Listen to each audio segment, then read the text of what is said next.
No.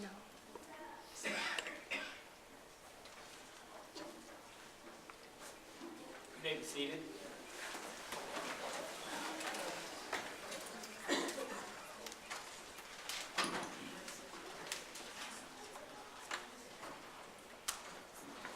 This is the trial of Thomas Rogers and Ethel Rogers on the charge of murder of Jennifer Brady on the 6th day of May, 1929.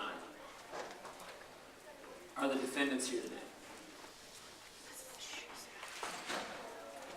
Mr. and Mrs. Rogers, how do you plead? Bailiff, would you bring in the jury, please?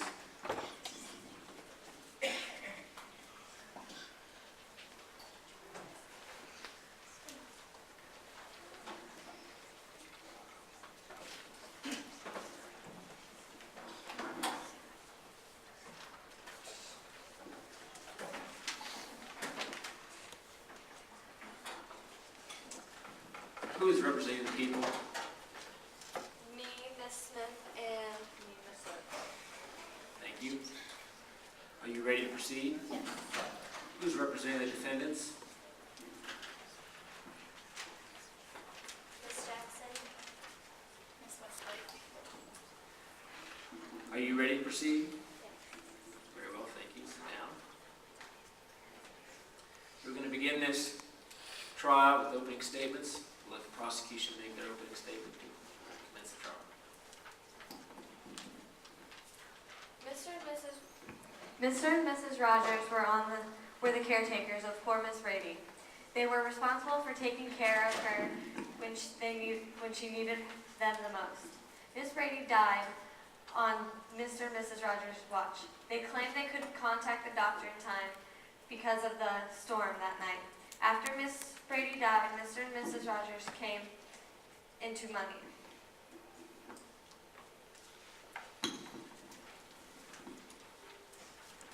Is counsel for the defendants prepared to make their opening statement? You may proceed.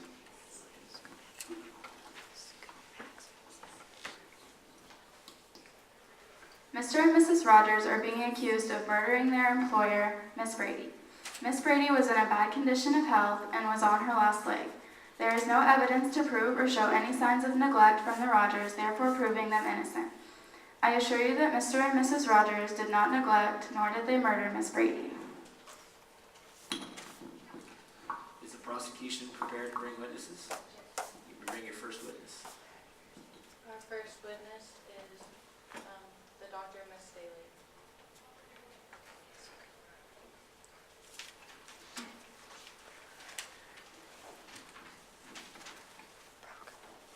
Do you swear to tell the truth, the whole truth, and nothing but the truth? Yes, I do. Please state your name for the court. Mrs. Staley. You may be seated. What was Miss Brady's condition? She was severely ill, but she was stable. She was on life support with oxygen tanks. What was the cause of death? Oxygen deprivation. How easy would it be to deprive Miss Brady of oxygen?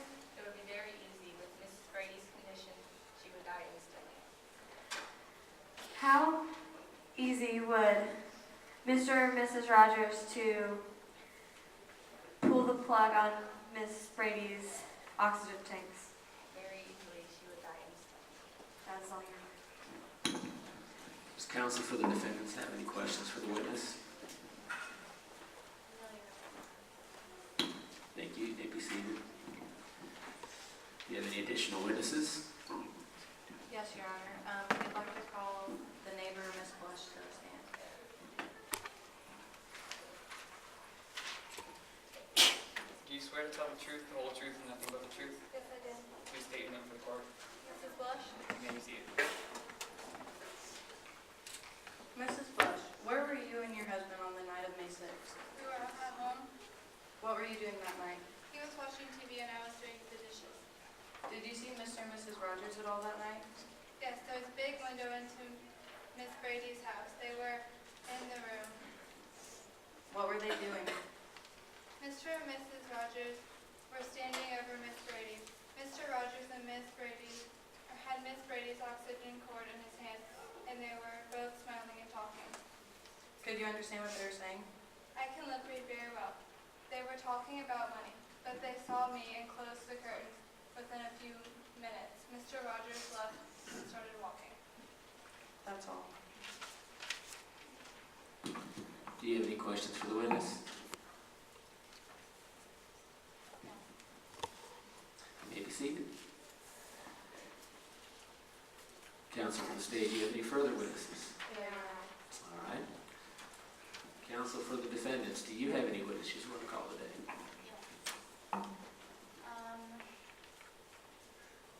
We called George Tolman. Do you swear to tell the truth, the whole truth, and nothing but the truth? Please state your name for the court. George Tobin. You may be seated.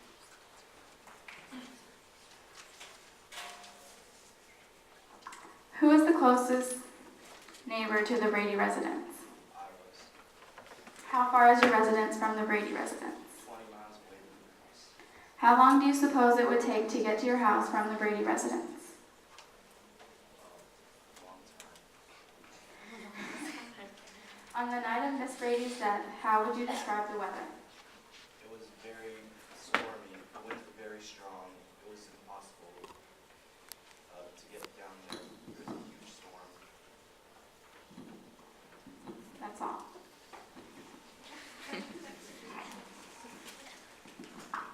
Do you have any further questions for the witness?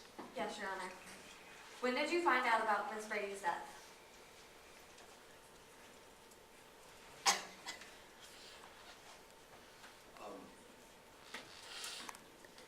I couldn't tell.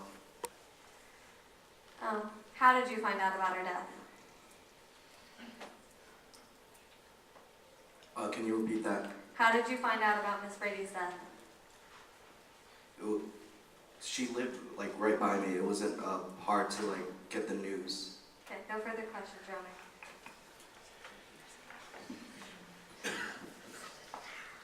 Does counsel for the defendants have any other witnesses who'd like to bring today? Yes, we would like to call Natalie Nelson Sand, please.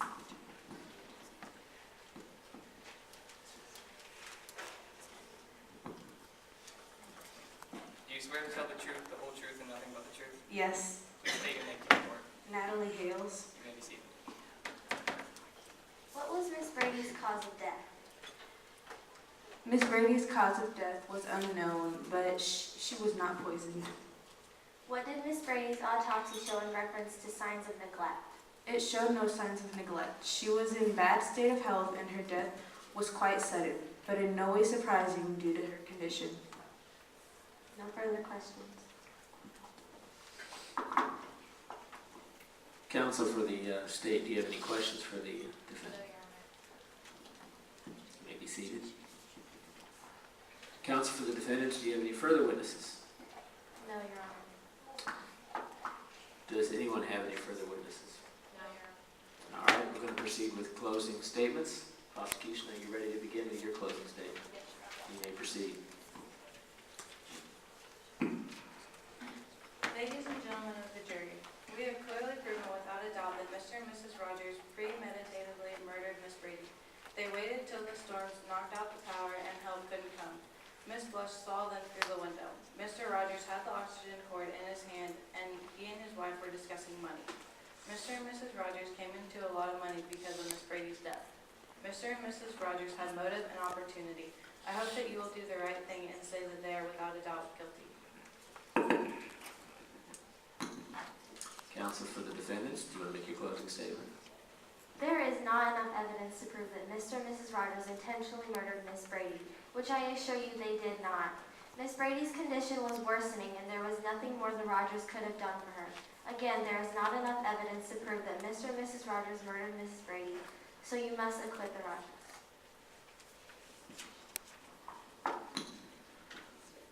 Ladies and gentlemen of the jury, we've got an important decision to make today. The defendants, Mr. and Mrs. Rogers, have been charged with murder of Jennifer Brady on the 6th day of May, 1929. As you know, murder is intentionally or knowingly killing another human being. The prosecution of the state has the burden to prove that they committed murder. The standard is beyond a reasonable doubt. We need you to go to the jury room to deliberate and to come up with a decision one way or the other on whether or not you believe that the defendants murdered Jennifer Brady. Thank you. Please take to the jury room.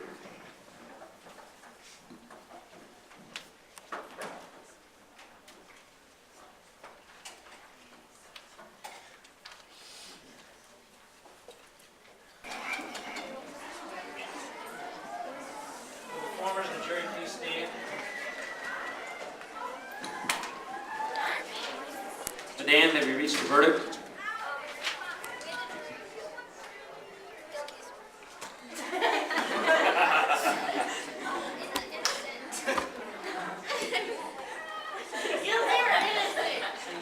Foreman, can you please approach the bench?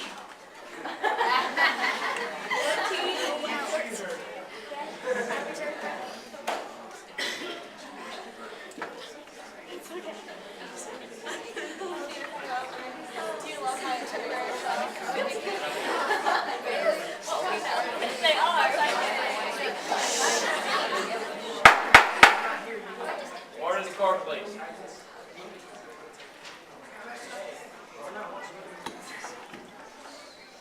Madam, have you reached a verdict?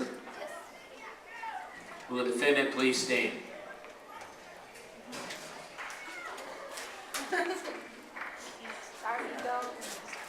You may read the verdict.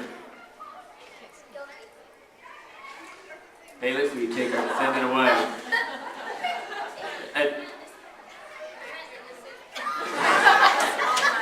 All right, we're gonna have a small recess.